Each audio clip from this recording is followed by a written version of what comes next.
Ma famille a dit à tout le monde que j'avais échoué. Je suis restée silencieuse au dîner de fiançailles de mon frère. Puis, sa fiancée m'a regardé et a chuchoté, « Attendez. Vous êtes Olivia Reed ?» La pièce s'est arrêtée. Même ma mère n'a pas pu parler.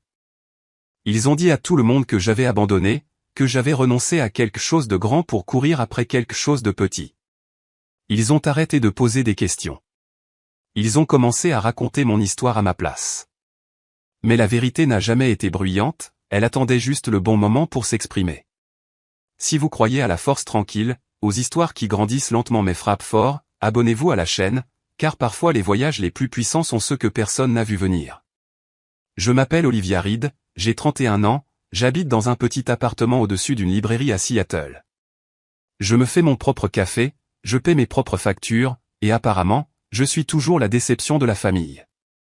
J'étais censée être médecin, la plus intelligente, la plus performante, l'enfant prodige, du moins jusqu'à ce que je ne le sois plus. J'ai abandonné l'école de médecine en 2e année. Ce n'était ni la drogue, ni les drames, ni les scandales, juste l'épuisement professionnel, pur et simple, le genre qui me vidait de l'intérieur, le genre que personne ne remarquait, car je souriais toujours au dîner de Noël. Quand je suis parti, mon père ne m'a pas adressé la parole pendant des mois. Ma mère a pleuré dans une serviette et a dit à tout le monde que je faisais une pause. Mon jeune frère Ryan a continué et est discrètement devenu la nouvelle fierté de la famille, diplôme en finance, bureau d'angle, fiancé issu d'une bonne famille, tout le package. Et moi, j'ai commencé à enseigner les bases de la technologie aux personnes âgées de mon quartier, pour de l'argent, pour la santé mentale, pour avoir quelque chose à faire de mes journées. Au début, j'ai eu l'impression d'avoir échoué, puis j'ai commencé à avoir l'impression d'avoir un but. Ce qui a commencé par des cours individuels dans des cafés s'est transformé en cours collectifs à la bibliothèque, puis en webinaire, puis en un prototype pour une plateforme en ligne. Je l'ai appelé Elderbrit. Mission simple, aider les personnes de plus de 60 ans à rester connectées dans un monde numérique qui essaie sans cesse de les laisser pour compte. Nous enseignons les emails, les appels vidéo, les opérations bancaires en ligne, la sécurité numérique, et même comment repérer les fausses nouvelles avant qu'elles ne se propagent à chaque fourmi sur Facebook. Ce n'était pas Tapa accent Graveleuil, ce n'était pas une start-up de licorne, mais ça marchait. Cette semaine-là, j'ai fait un appel vidéo avec une femme nommée Madame Givan, 83 ans, de remplacement de la hanche et assez d'audace pour alimenter une sitcom. Il nous a fallu 40 minutes pour configurer son micro Zoom. Elle m'a appelé ma chérie et a marmonné, cette machine me déteste. Mais quand ça a finalement marché et qu'elle a vu le visage de son fils à l'écran, un homme qui vivait à 3 états de là, elle a halté, la main sur la bouche, et a chuchoté, « Tu as amené mon bébé dans mon salon ». Des moments comme celui-là ne font pas les gros titres, mais ils changent des vies, et c'est pour cela que j'ai créé Elderbrit. En 3 ans, nous avions plus de 80 000 utilisateurs actifs, plusieurs partenariats au niveau de l'État et une liste d'attente d'organisations à but non lucratif nous suppliant de nous étendre à leur communauté.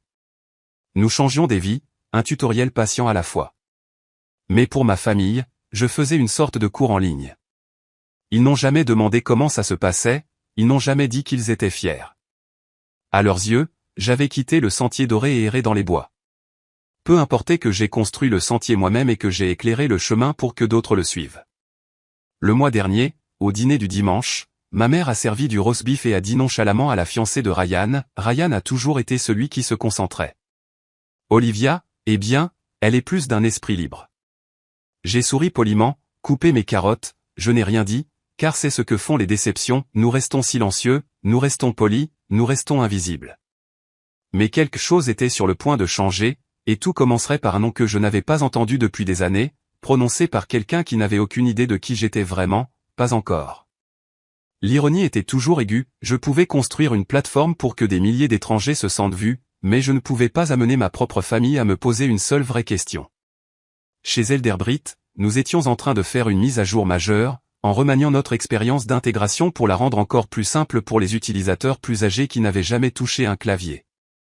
Je venais de terminer un test utilisateur avec un homme de 76 ans qui a pleuré lorsqu'il a réussi à faire un appel FaceTime à sa petite fille pour la première fois. Il n'arrêtait pas de dire, elle pensait que j'étais parti. Maintenant, elle peut voir que je suis toujours là. Ce moment m'a illuminé plus qu'aucune annonce de financement ne l'avait jamais fait. Mais quand j'en ai parlé lors d'un dîner de famille la semaine suivante, Mon père a juste grogné, enseigné aux personnes âgées à cliquer sur des boutons, un travail vraiment noble. Ryan a ricané sous son souffle. J'ai laissé tomber. Il ne savait pas que cliquer sur des boutons s'était transformé en une plateforme éducative complète, construite sur des principes UX adaptatifs et un cadre d'accessibilité personnalisé conçu pour fonctionner de manière transparente avec les lecteurs d'écran, le suivi des capacités motrices et l'optimisation des commandes vocales. Il ne savait pas que notre bulletin mensuel avait un taux d'ouverture de 78%, que nous étions en phase de test dans 3 centres communautaires gérés par l'État, que mon petit projet changeait plus de vie en une semaine que la plupart de leurs réunions de conseil d'administration en un an. Parce que je ne leur avais jamais dit, parce que quand quelqu'un vous donne une étiquette comme échec, soit vous vous battez pour l'arracher, soit vous la portez silencieusement tout en construisant quelque chose de trop grand pour qu'il l'ignore. 2 semaines avant la fête de fiançailles de Ryan, ma boîte de réception a émis un signal sonore. Objet, soumission de témoignage d'Amanda. Amanda, c'était la fiancée de Ryan. J'ai cliqué dessus. C'était une vidéo de 90 secondes soumise via notre campagne Stories That Shine où les utilisateurs ou les membres de leur famille pouvaient partager l'impact d'Elderbrit. Amanda était assise dans un salon doucement éclairé, tenant la main d'une femme plus âgée souriante. « Voici ma grand-mère Margaret », a-t-elle dit. Elle a perdu mon grand-père au printemps dernier, et ce fut une période vraiment solitaire pour elle. Mais grâce à Elderbrit, elle a pu rester en contact avec nous tous, faire un appel vidéo chaque semaine, et même apprendre à utiliser les applications d'épicerie en ligne. Cela lui a redonné confiance, et cela nous l'a rendu. J'ai figé. Amanda ne savait pas qui j'étais, n'a pas fait le lien avec le nom.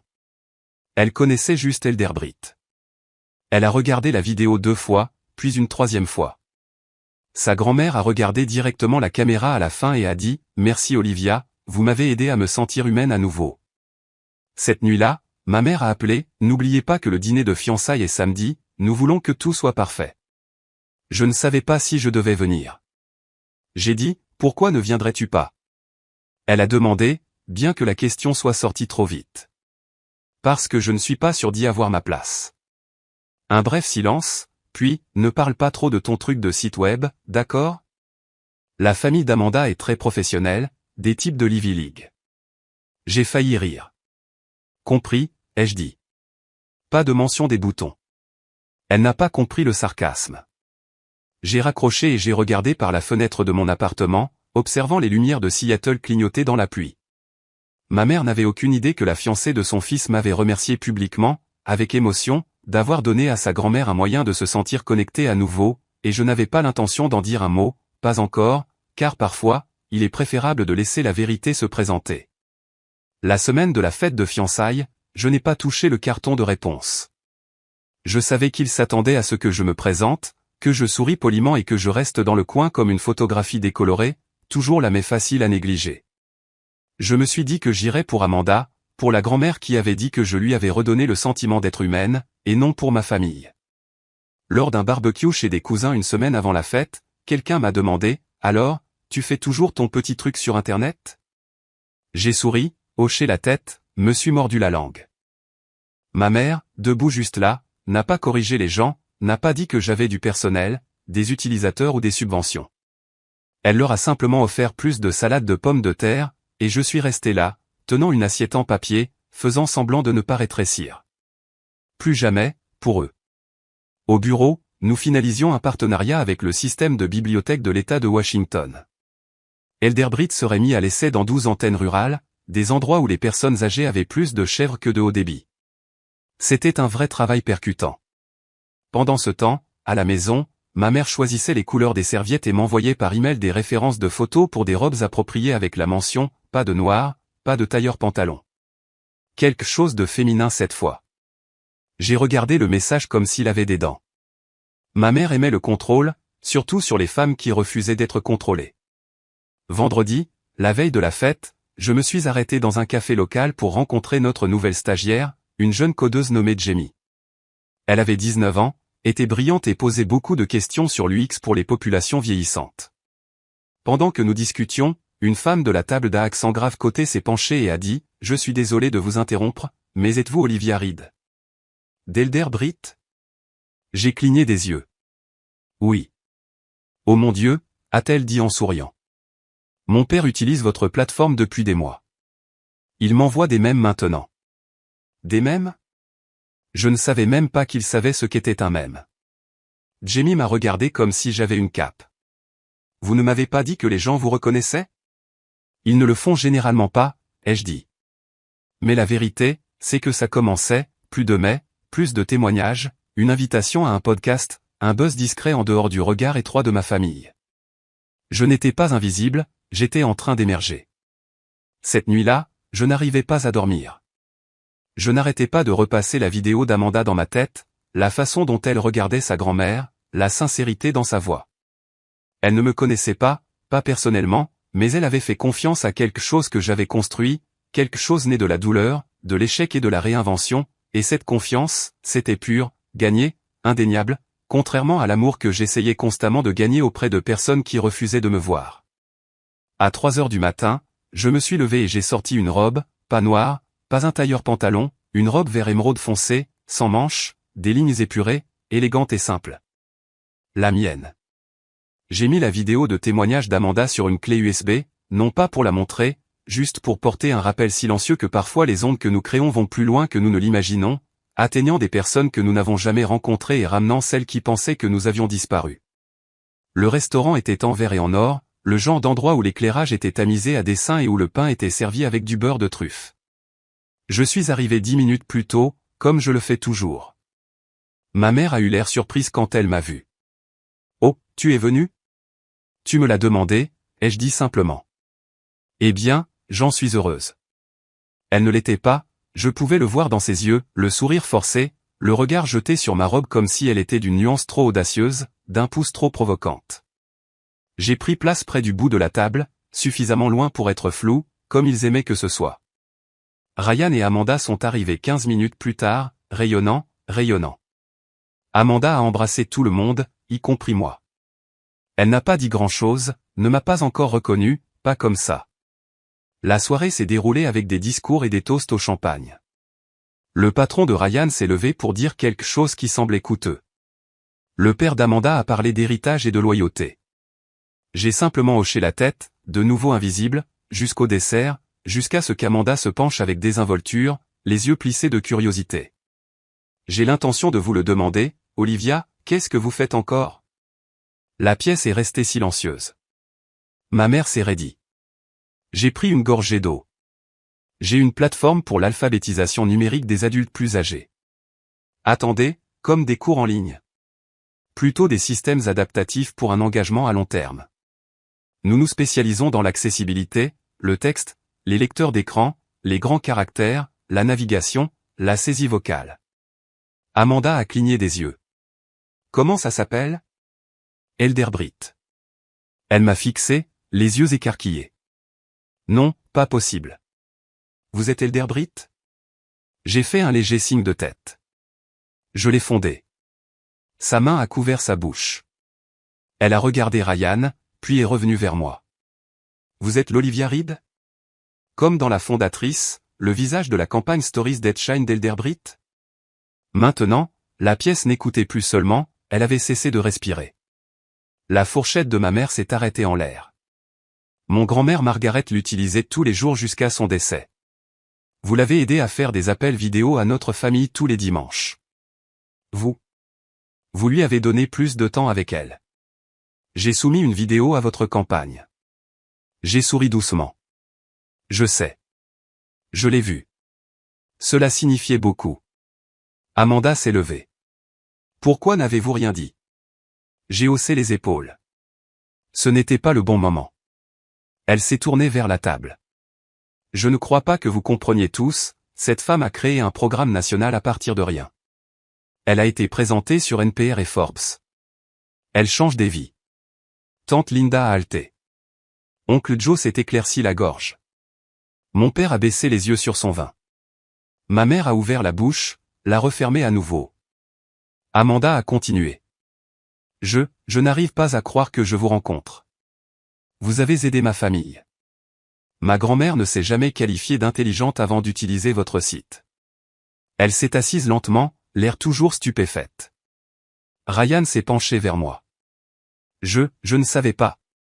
Vous n'avez jamais demandé, ai-je dit, d'une voix calme. Silence à nouveau, mais cette fois, ce n'était pas froid, c'était de l'émerveillement. Le reste de la soirée s'est déroulé sous une étrange nouvelle lumière. Les gens ont commencé à chuchoter, non pas dans mon dos, mais vers moi. Les toasts ont soudainement inclus l'impressionnant travail d'Olivia. Ma mère était assise, raide et silencieuse, comme si elle recalibrait le récit en temps réel. Et pour la première fois depuis très longtemps, je ne me sentais pas comme la note de bas de page. Je me sentais comme le titre, non pas parce que je l'avais exigé, non pas parce que j'avais interrompu, mais parce que la vérité est entrée dans la pièce d'elle-même et a refusé de rester silencieuse. Le lendemain matin, je me suis réveillé avec une étrange tranquillité dans la poitrine. Ce n'était pas de la fierté, ce n'était pas de la vengeance. C'était quelque chose de plus profond, comme le bruit d'une porte qui se ferme enfin sans claquer. Mon téléphone a vibré. Un message de Ryan, je suis désolé, je n'ai jamais demandé. Simple. Pas d'excuses, pas d'émoji. Je l'ai regardé pendant un moment, puis j'ai retourné l'écran. Plus tard dans l'après-midi, ma mère a appelé 2 fois. Je n'ai pas répondu, non pas par méchanceté, mais je ne savais pas ce qu'elle dirait, et je ne voulais pas lui donner la chance de le rendre plus petit qu'il n'était. Pas cette fois. Cette nuit-là, je me suis promené sur la jetée. L'air était vif, mêlé au sel et au pain, et le monde semblait suspendu, comme si quelque chose s'était ouvert silencieusement, et la lumière décidait encore jusqu'où elle allait aller. J'ai pensé au visage d'Amanda quand elle a fait le lien, non pas seulement la reconnaissance, mais la révérence, non pas pour la célébrité, mais pour l'impact, pour le sens. Et j'ai pensé à toutes les années que j'avais passées à me rétrécir, parce que je croyais que leur silence signifiait que je n'étais pas assez. Mais maintenant, je savais mieux. 2 jours plus tard, une lettre est arrivée, du vrai papier, manuscrite, de ma mère. Chère Olivia, j'ai regardé la vidéo qu'Amanda m'a envoyée. J'ai pleuré, non pas parce que je ne savais pas ce que tu avais construit, mais parce que j'ai réalisé que je n'avais jamais pris la peine de demander. J'étais tellement concentré sur ce dont tu t'éloignais que je n'ai jamais regardé ce vers quoi tu allais. Tu as fait ce que personne dans cette famille n'a jamais eu le courage de faire, tu as échoué et tu as continué, et ce faisant, tu as appris aux gens à retrouver leur voix, y compris moi. Je t'aime, maman. Je l'ai lu 3 fois, puis je l'ai plié lentement et je l'ai placé à côté de mon bureau, pas encadré, pas exposé, juste gardé, car cette fois, je n'avais pas besoin d'accrocher la preuve au mur. Je la vivais chaque jour. Ce week-end-là, j'ai fait un discours de bienvenue lors d'une conférence communautaire sur la technologie. Il n'y avait pas de caméra, pas de presse nationale, juste 60 personnes dans un auditorium de centre de loisirs, la plupart d'entre elles tenant des cahiers et de l'espoir.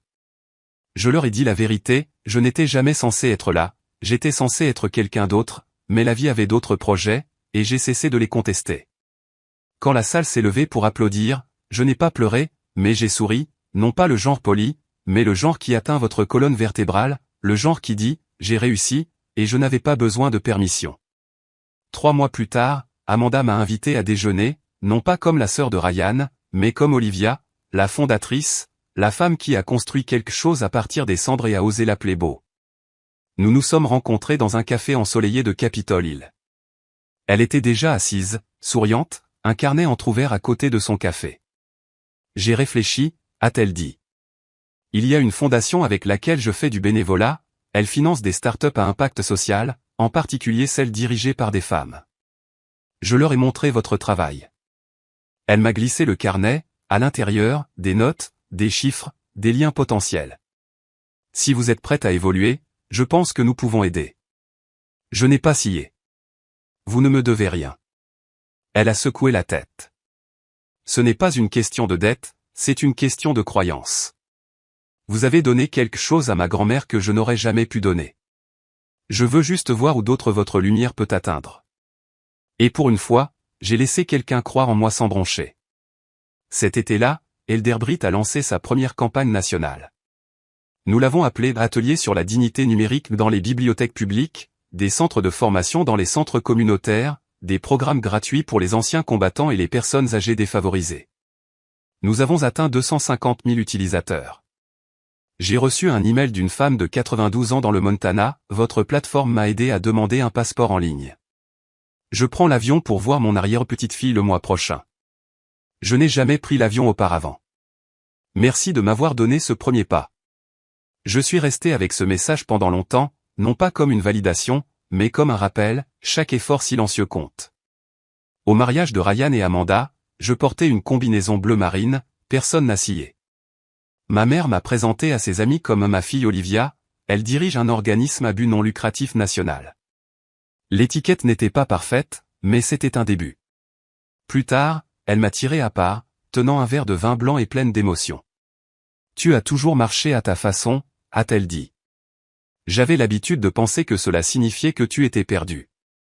Maintenant, je vois que tu marchais juste en avant. Nous ne nous sommes pas embrassés, mais nous nous sommes tenus côte à côte plus longtemps que jamais, et cela a semblé suffire. Cette nuit-là, je me suis tenu sous un auvent de guirlandes lumineuses, regardant les gens danser. Ryan s'est approché, les mains dans les poches, un peu nerveux. Amanda me dit que tu as été invité à parler chez Google. C'est vrai? Le mois prochain?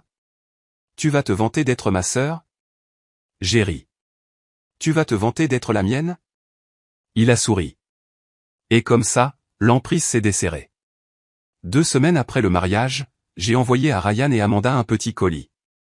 À l'intérieur se trouvait une note manuscrite et une clé USB. Sur la clé USB se trouvait une version personnalisée d'Elderbrit, personnalisée pour l'établissement de soins de longue durée où la grand-mère d'Amanda avait passé ces dernières années, accès à vie, pas de frais, assistance technique complète. Je n'ai rien dit à personne. Pas de communiqué de presse, pas de crédit, juste une simple note qui disait « Certaines connexions survivent aux malentendus. Merci d'avoir aidé la mienne à retrouver sa voix. » Amanda m'a appelé le lendemain matin. Elle n'a pas parlé tout de suite, elle a juste respiré à travers les larmes et a chuchoté « Tu n'étais pas obligé de le faire. » J'ai souri. Je sais. C'est pourquoi je l'ai fait. De retour chez moi, j'ai imprimé une citation, je l'ai scotchée sur mon réfrigérateur, ils diront à tout le monde que tu as échoué jusqu'à ce qu'un jour ils demandent comment tu as fait. Pas de signature, pas d'amertume, juste la vérité. Et en dessous, mon reflet dans la porte du réfrigérateur, souriant, solide, car cette fois, la lumière ne venait pas des autres, elle était à moi, depuis le début. D'où regardez-vous aujourd'hui? J'aimerais savoir dans quelle partie du monde vous vous trouvez et si cette histoire a suscité quelque chose en vous. Laissez un commentaire ci-dessous et partagez vos réflexions. On ne sait jamais qui pourrait avoir besoin de lire vos mots. Si cette histoire vous a parlé et que vous croyez aux victoires silencieuses, à la croissance personnelle et aux histoires qui comptent, assurez-vous de vous abonner à la chaîne. Il y a tellement plus à venir, et je serais honoré de le partager avec vous. Merci, vraiment, d'être là. D'ici la prochaine fois, restez ancrés, restez gentils, et souvenez-vous, votre histoire est toujours en cours.